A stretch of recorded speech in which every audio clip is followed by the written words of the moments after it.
आपने हवाई फायरिंग करनी भी है तो आपको पहले तो इतला करनी होती है मुतल्लिका पुलिस स्टेशन, फिर आप असले का लाइसेंस बना लिया, हमने नुमाइश कहाँ करनी है, पिस्टल निकाल लिया, गन, तब आप निकाल सकते हैं अपनी सेफ्टी के लिए, ख्वाह वो पब्लिक प्लेस है ख्वाह वो आपकी प्राइवेट जगह है। ये असले का लाइसेंस क्यों इन्होंने 18 साल की उम्र के लड़कों को क्यों नहीं दिया बना के इजाज़त, क्यों इजाज़त दी है कि वो 23-24 साल हो 25 साल हो तो फिर उस लाइसेंस बना सकते। अस्सलाम वालेकुम नाज़रीन, आपका मेज़बान आबिर रहमत आपकी खिदमत में हाजिर है। नाज़रीन, हम असले पे वीडियोस बना रहे हैं और काफ़ी लोग माशाल्लाह उसे पसंद भी कर रहे हैं, देख भी रहे हैं, काफ़ी वायरल भी हो रही हैं और कई सवालात लोगों के सामने आ रहे हैं, जिसमें एक अहम सवाल ये है कि असले की नुमाइश कहाँ कहाँ की जा सकती है और असला कहाँ कैरी किया जा सकता है। एक सवाल ये है और दूसरा सवाल ये है कि बाप के नाम पे असला लाइसेंस बना हुआ था लेकिन बाप फौत हो गया है, अब उस लाइसेंस को बेटे के नाम पे ट्रांसफ़र करना है तो किस तरह किया जा सकता है, और ये भी हम जानेंगे किया जा सकता है या नहीं किया जा सकता। इस हवाले से हमारे साथ जो वकील मौजूद हैं, इनका नाम चौधरी फैसल शहजाद जट है और माशाल्लाह काफ़ी नामवर वकील हैं, हाई कोर्ट के वकील हैं। आइए इनसे बात करते हैं, इस हवाले से जानते हैं।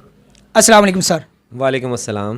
अच्छा सर, पहले आज सवाल ये है कि असले की नुमाइश करना और कहाँ कहाँ की जा सकती है, इंसान कहाँ कैरी कर सकता है, किस तरह कर सकता है?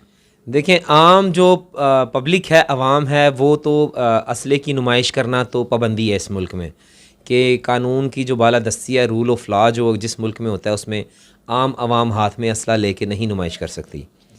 सवाल पैदा होता है कि जनाब अब कहाँ नुमाइश करनी है, असले का लाइसेंस बना लिया हमने, नुमाइश कहाँ करनी है। तो पाकिस्तान के कानून के मुताबिक आइन में जो लिखा गया है कि आप असले की नुमाइश अवाम में नहीं कर सकते, पब्लिक प्लेस पे नहीं कर सकते। हाँ, अक्सर ऐसा होता है कि जब आपको जान का ख़तरा है, जब आपको पता चल गया है कि आप गाड़ी में जा रहे हैं फैमिली के साथ, या आप कहीं जगह पे मौजूद हैं और आपके सामने कोई डिकेट या कोई आपके ऊपर हमलावर होने लगा है, तब आप असलहे की नुमाइश कर सकते हैं, निकाल सकते हैं अपने सेल्फ़ डिफेंस में। पाकिस्तान पीनल कोड में एक जो कानून है उसमें ये लिखा हुआ है कि जो पुलिस मुकाबले होते हैं वो पुलिस मुकाबले सेल्फ़ डिफेंस का कानून इस्तेमाल करते हैं कि जी हम अपने बचाव के तहत किया, तो पुलिस मुकाबला भी उस कानून के तहत होता है। तो यही कानून लगता है कि जब आपके ऊपर कोई हमलावर होने लगा है, कोई अटैक करने लगा है, पिस्टल निकाल लिया, गन, तब आप निकाल सकते हैं अपनी सेफ्टी के लिए, ख्वाह वो पब्लिक प्लेस है, ख्वाह वो आपकी प्राइवेट जगह है, तो वो आप तब निकाल सकते हैं। अदरवाइज़ आपने देखा होगा लोग शादी ब्याहों पर भी निकालते हैं कि जनाब अब शादी का फंक्शन है, तो अगर आपने हवाई फायरिंग करनी भी है तो आपको पहले तो इतला करनी होती है मुतल्लिका पुलिस स्टेशन, फिर आपको इजाज़त लेनी होती है इलाके के जो मजिस्ट्रेट, मतलब वहाँ से आपको पूरी इजाज़त लेके एसपी डीएसपी को इन्फॉर्म करना होता है कि जनाब हमने फ़ायरिंग करनी है। तो वो फायरिंग का जो एक माहौल है, लेकिन अब तो बड़ी सख्ती होगी, अब तो इजाज़त भी नहीं मिलती। पहले तो किसी दौर में इजाज़त मिल जाती थी, अब तो इजाज़त भी नहीं मिलती, लेकिन लोग करते हैं, छुप छुपा के कर लेते हैं, सरेआम नहीं करते। अच्छा, असला कैसे कैरी कर सकते हैं, कहाँ लेके जा सकते हैं, कहाँ कहाँ नहीं लेके जा सकते, ये भी बताइएगा। देखें, जब आपने असलहा लाइसेंस बनवाया है, जब आपने असलहा कानूनी तौर पे रखा है, तो आप अपनी सेफ़्टी के लिए ले जा सकते हैं, बिल्कुल साथ ले जा सकते हैं, लेकिन पब्लिक प्लेस पे आप बाहर उसकी नुमाइश नहीं कर सकते।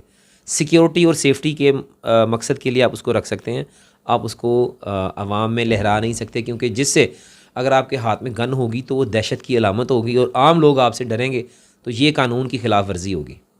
यानी असला कहीं भी लेके जाया जा सकता है, लेकिन शर्त ये है कि उसकी नुमाइश ना की जाए और बिला ज़रूरत उसे निकाला ना जाए, ये बता रहे हैं आप कानूनी तौर पे? बिल्कुल बिल्कुल यही बात है। और ये असले का लाइसेंस क्यों इन्होंने 18 साल की उम्र के लड़कों को क्यों नहीं दिया बना के इजाज़त, क्यों इजाज़त दी है कि वो 23-24 साल हो 25 साल हो तो फिर उस लाइसेंस बना सकते? उसकी वजह ये है कि 18 साल का बच्चा बालिग तो हो जाता है, लेकिन अभी ना समझ होता है, उसको गुस्सा किसी भी वक्त आ सकता है। तो टीन एजर्स लोग, वैसे ही आपको पता है, गन हो तो नाजायज़ जो है ना लोगों की अमवात वाक़या हो सकती हैं। अच्छा, एक सवाल ये है कि बाप के नाम पे असला लाइसेंस था, बाप फौत हो गया, अब बेटा अपने नाम पे उसको ट्रांसफ़र करवाना चाहता है, तो क्या उसका तरीक़ेकार होगा? देखें, कोई भी चीज़ प्रॉपर्टी होती है, वो वालिद के नाम पे हो तो बाद में बच्चों के नाम पे ट्रांसफ़र होती है, ये कानून है। और अगर बाप फौत हो जाए और असलहा लाइसेंस हो और असलहा भी हो तो वो बिल्कुल बेटे के नाम ट्रांसफ़र होता है। वो एक एप्लीकेशन देनी होती है, बयान हल्फी देना होता है, तो वो आप लाइसेंस जो है ट्रांसफ़र हो जाता है बच्चे के नाम पे। तो यकीनन नाज़रीन आपके तमाम सवालात के जवाबात मिल चुके होंगे। अगर कोई और भी सवाल हो तो आप कमेंट करके पूछ सकते हैं, इंशाल्लाह हम उसके भी तसल्ली बख्श जवाबात देंगे। इसी के साथ अपने मेज़बान आबिर रहमत को इजाज़त दीजिए। अल्लाह हाफ़िज़।